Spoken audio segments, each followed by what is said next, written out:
The entire restaurant went silent. A glass shattered on the floor. Then, slap! A waitress had just slapped a black customer across the face in front of dozens of people. The man didn't yell. He didn't fight back. He didn't even stand up. Instead, he calmly picked up his phone and made one call. 10 minutes later, the waitress was begging for her job. And by the end of the night, her entire career was over. What nobody knew was that she had just humiliated the worst possible customer. It was Friday evening.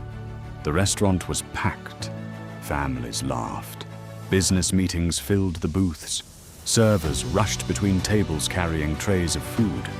At a corner table sat Marcus Johnson, a 38-year-old black man wearing jeans, a simple blue shirt, and worn sneakers. Nothing about him attracted attention. He looked like an ordinary customer. Marcus quietly opened his laptop. He had spent the entire day in meetings and wanted nothing more than a peaceful dinner. A waitress named Brittany spotted him. She immediately frowned. Brittany was known for judging people by appearances.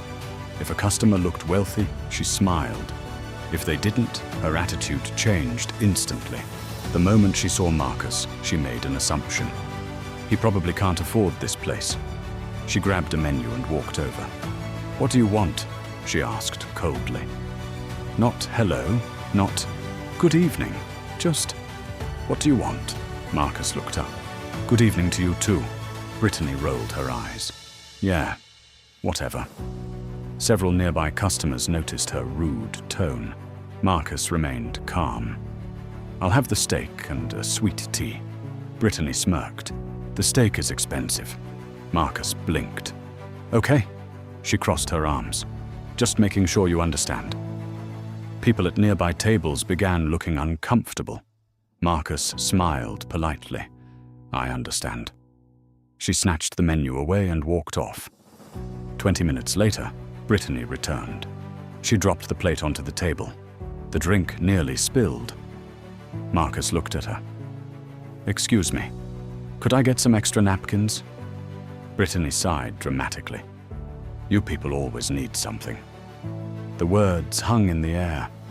Several customers froze. Marcus slowly raised his head. What did you say? Brittany realized she had spoken too loudly, but instead of apologizing, she doubled down. You heard me. The restaurant became noticeably quieter. Marcus remained composed. I think it's best if another server handles my table. Brittany laughed. And I think it's best if you just eat your food. The manager wasn't around. No one stepped in. Marcus took a deep breath. He didn't want trouble. He simply wanted dinner. So he continued eating. Unfortunately, Brittany wasn't finished. A few minutes later, Marcus noticed the steak wasn't cooked correctly. He politely flagged Brittany down. Excuse me, I ordered medium rare. She looked annoyed. So? This is well done. Brittany stared at him, then suddenly grabbed the plate. Fine. The restaurant watched. People could feel tension building. A few minutes later, she returned. This time she looked angry. She slammed the plate down. Marcus stood up slightly. There's no reason to be rude. That sentence pushed Brittany over the edge. She pointed a finger at him. You think you're better than me? Marcus looked shocked. What are you talking about? Then it happened. Without warning, slap. Her hand struck his face. The sound echoed through the restaurant. A woman screamed. Someone dropped a fork. Every conversation stopped. Complete silence. Marcus slowly touched his cheek. The entire restaurant stared. Nobody could believe what they had just seen. Brittany immediately realized she had made a terrible mistake, but pride wouldn't let her admit it. Get out, she shouted. You don't belong here anyway. Marcus looked at her calmly. Then he reached into his pocket, pulled out his phone, and made a call. Hello. Pause. Yes. I'm at the Riverside Grill. Another pause. I think you should come down here." Then he hung up. That's it. One phone call. Nothing else. Brittany laughed. What was that supposed to do? Marcus returned to his seat. "We'll find out."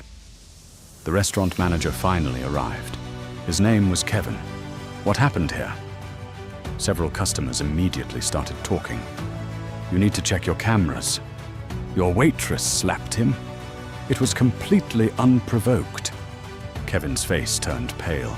He turned toward Brittany. "Please tell me that's not true." Brittany tried to defend herself. He was causing problems. But dozens of customers disagreed. He was polite. He never raised his voice. He did nothing wrong. Kevin knew this was bad. Very bad. Then the front doors opened. And everything changed. 3 black SUVs pulled into the parking lot. Employees looked through the windows. Customers whispered. A group of professionally dressed executives entered the restaurant. Their expressions were serious. The entire building became silent. One of the executives walked directly toward Marcus. "Sir, are you okay?" Marcus nodded. "I'm fine." The executive looked furious. Then he turned toward Kevin. The manager suddenly looked terrified because he recognized him immediately. The man wasn't just an executive. He was the regional director, the person who supervised dozens of restaurant locations. And he wasn't alone. Behind him stood members of corporate leadership. Brittany's face lost all color. Her knees nearly gave out. Kevin looked confused. Then he asked the question everyone wanted answered. "Who is he?" The regional director looked stunned. "You don't know?" He pointed toward Marcus. "This is Marcus Johnson." Silence. The director continued. "The man who designed the customer service training program used by this entire company." Gasps filled the room. People looked at Marcus differently. The director wasn't finished. "He also serves as one of our most trusted business consultants." Now Brittany looked like she might faint. Marcus wasn't a random customer. Corporate leadership often hired him to evaluate businesses anonymously. His reports influenced promotions, management decisions, even hiring policies. And tonight, he had seen everything. Kevin immediately requested security footage. The restaurant monitors were pulled up. Employees gathered around. Customers watched. The video showed everything. Brittany's attitude, the rude comments, the discriminatory behavior, the slap. There was no misunderstanding, no excuse, no defense. The footage was crystal clear. Kevin buried his face in his hands. The regional director looked disgusted. This company has zero tolerance for discrimination. Brittany began crying. "Please, please don't do this." But the evidence was undeniable. The regional director stepped forward. "Brittany." She looked up hopefully. For a moment, she thought she might receive another chance. Instead, he said, "You're terminated effective immediately." Her face collapsed. Tears streamed down her cheeks. But it didn't stop there. The director turned toward management. "An investigation into this location begins tonight." Several supervisors looked nervous. Kevin swallowed hard. The company wanted answers. How had this behavior gone unnoticed? Why had nobody intervened sooner? Why did customers feel unsafe? The consequences spread beyond one employee. Because leadership had failed, too. Everyone expected Marcus to celebrate. They expected anger, revenge, maybe even a lawsuit. Instead, Marcus stood. The restaurant listened. He looked directly at Brittany, then said something nobody expected. "I didn't come here hoping someone would lose their job." Silence. "I came here hoping to enjoy dinner." Brittany cried harder. Marcus continued. "Your biggest mistake wasn't slapping me." Everyone looked confused. Marcus shook his head. "Your biggest mistake was deciding who I was before you ever knew me." The room became silent again, because everyone knew he was right. He continued. "You looked at my skin. my clothes, my shoes, and you created a story in your mind." He paused. None of it was true. The regional director addressed the entire staff. Every customer deserves respect. Not because of what they wear, not because of how much money they have, but because they're human beings. Several employees nodded. Some wiped tears from their eyes. Customers applauded. The atmosphere completely changed. The restaurant had witnessed something powerful, a lesson nobody would forget. 6 months later, Riverside Grill looked very different. New management, new training, new policies. Customer satisfaction had reached record levels. Employees treated everyone equally. And on the wall near the entrance hung a framed quote, a quote inspired by Marcus. It read, "Never judge a person by appearance. Respect should never have conditions." The quote became famous throughout the company. Thousands of employees eventually saw it. And every time Marcus visited a restaurant afterward, he was treated exactly how every customer should be treated.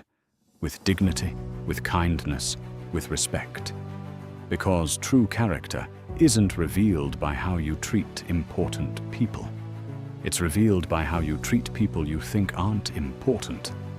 And Brittany learned that lesson too late. If this story touched your heart, comment, respect everyone. And don't forget to like, subscribe, and share for more emotional AI fiction stories with powerful twists from Tale Fame